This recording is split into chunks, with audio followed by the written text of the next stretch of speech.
Hi, my name's Benji and welcome to Dice vs Cards. Today we're bringing you an OCD Modern Deck Tech. So why OCD, you ask?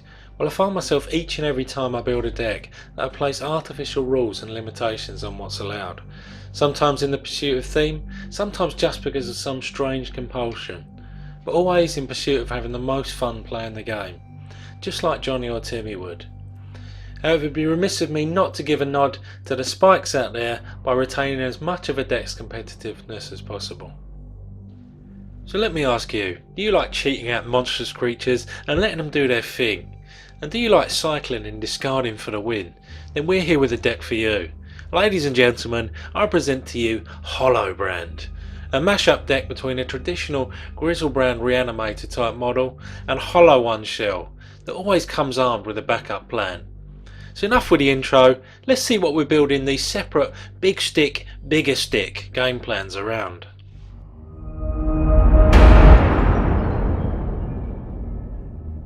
Well, plan number one revolves around bringing a playset of the instant speed Reanimator of choice, Goryo's Vengeance. This frankly bonkers card is just begging to be abused with the amount of ways you'll see that we're able to get legendary creatures in the bin.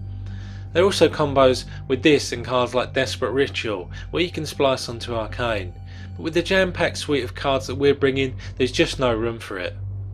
And so we come to the first card that gives this deck its name, the one, the only, or in this case one of four identical twin brothers, Griselbrand. If these guys rode in on horseback, then they'd probably be considered bringers of the apocalypse. This is one of the most powerful creatures ever printed in Magic's history. You bringing this in with haste off of Goryo's Vengeance is going to allow for some real shenanigans, providing it stays alive. You're effectively getting your first 7 cards for free, providing you do damage and get the life gain off of it. You can then draw an absolute heap load of cards without your opponent being able to do much at all to stop you. What we'll be searching for the majority of the time is one or ultimately 2 copies of a playset of Fury of the Horde in order to get the job done. Again, we're going to be able to very easily cast this with the amount of digging we're going to be doing with our Demon Lord, and so this is going to be the primary way of setting up a one-turn kill. Plan number one also has a backup against specific card hate in the form of 2 copies of Borborygmos Enraged.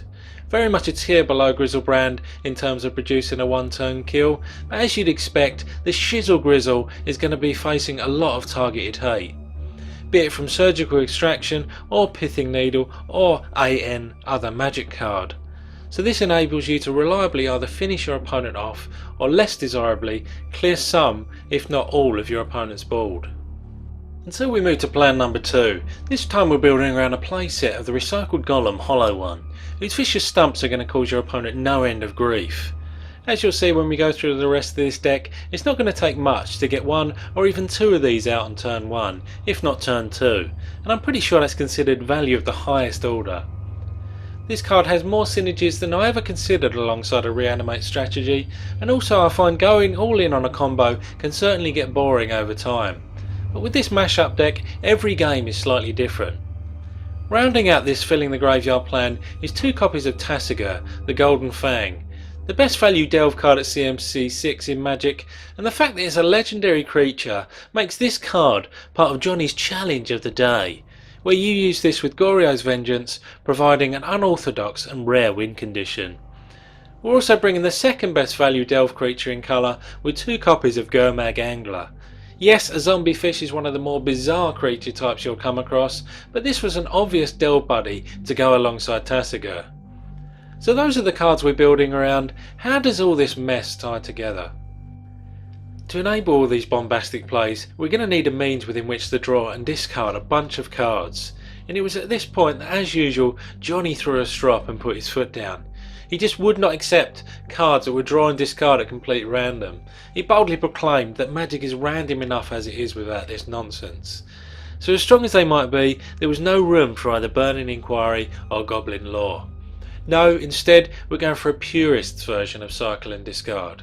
Firstly with 4 copies of Insolent Neonate, who quite frankly seems more unassuming than insolent, but still, this is our little discard outlet on standby, just waiting to be sacrificed for the cause.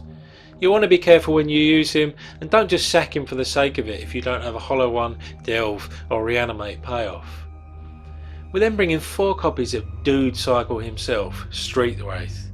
Just keep cycling, just keep cycling. You have to feel for the guy though, right? He gets printed into Magic with mediocre stats at best, but still thinks he's going to be the little creature that could. Imagine the shame each game when he trudges off to the graveyard, having to tell his mates he just got discarded so that his owner could find something better. He's not alone though, fortunately. 4 copies of Simian Spirit Guide do a great job of cheating mana into the pool, just like this deck tries to cheat pretty much everything onto the battlefield.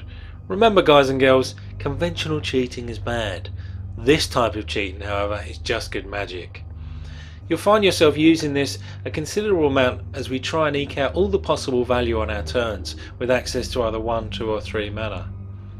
So now that Street Wraith has some company in the not wanted corner, we have space for 2 more can card cards, because the can cards can in this part of town.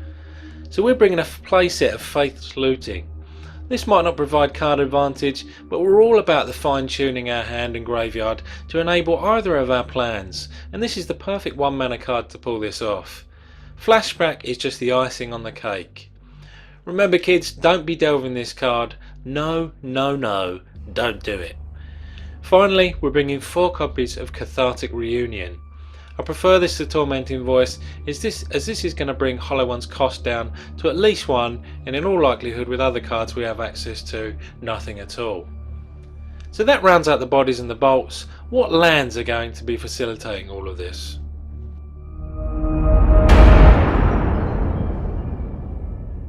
This deck is meant to be fast, right?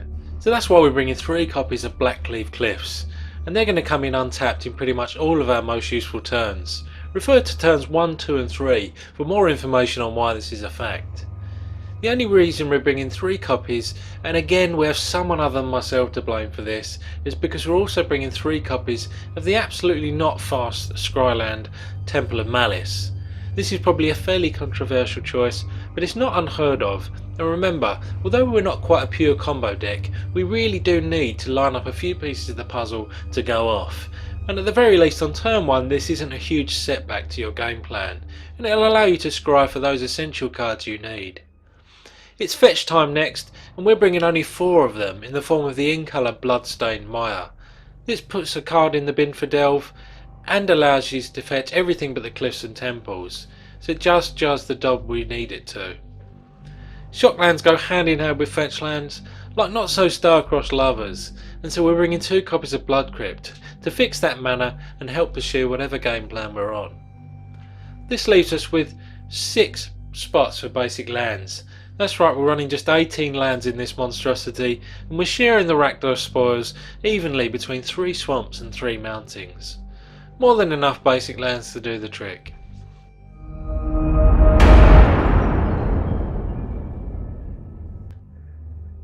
So the whole point of a sideboard is to tweak your deck to better combat the metagame at whatever level or wherever you're playing Magic. So in that spirit, whilst I'm going to give you a graphical overlay of how many of each card I think will bring good all-round options to combat any given meta, I'm not going to talk about these quantities in efforts to encourage you to assess the metagame wherever it is you play and build a sideboard accordingly. An essential part of allowing our big legendary creatures to do their thing against certain matchups is protection against spot removal, and here there can be no better option than Not of This World. I prefer the downside to this in that it only protects Griselbrand and Borigmos to the downside of another viable choice, Pact of Negation, which loses you the game next turn, even though that has more targets to counter. There was no room in this mashup deck for Through the Breach, so here we're forced to board in Goryo's Vengeance, older brother, in the event that we're faced with some graveyard hate in games 2 or 3. You're not really going to be splicing with this, and it forces you to adopt a grindier game plan, but it's a must-have backup choice. Most sideboards have some artifact hate, and this is no exception. You probably won't be replicating a whole lot with this, but Shattering Spree is my pick for this slot. We have less different sideboard cards than I would normally like, so bringing a toolkit like Collective Brutality can help protect your combo, provide a discard outlet, and all three options have varying degrees of effectiveness in this deck. Finally, we're looking for a splash of removal, and Lightning Axe and its discardy nature synergises well here and deals a whopping 5 creature damage at instant speed for 1 mana. Value is received. So as ever, there's a plethora of sideboard options out there. Here are a few more that you might want to consider.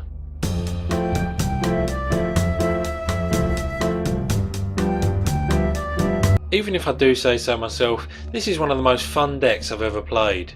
We've shown it has a real solid and resilient core to it. Whilst your opponent can quite often disrupt one part of the deck, the fact that we have a backup plan, no matter which way the wind blows, is going to give your opponent some real food for thought. However, that's it from me. I'll see you next time.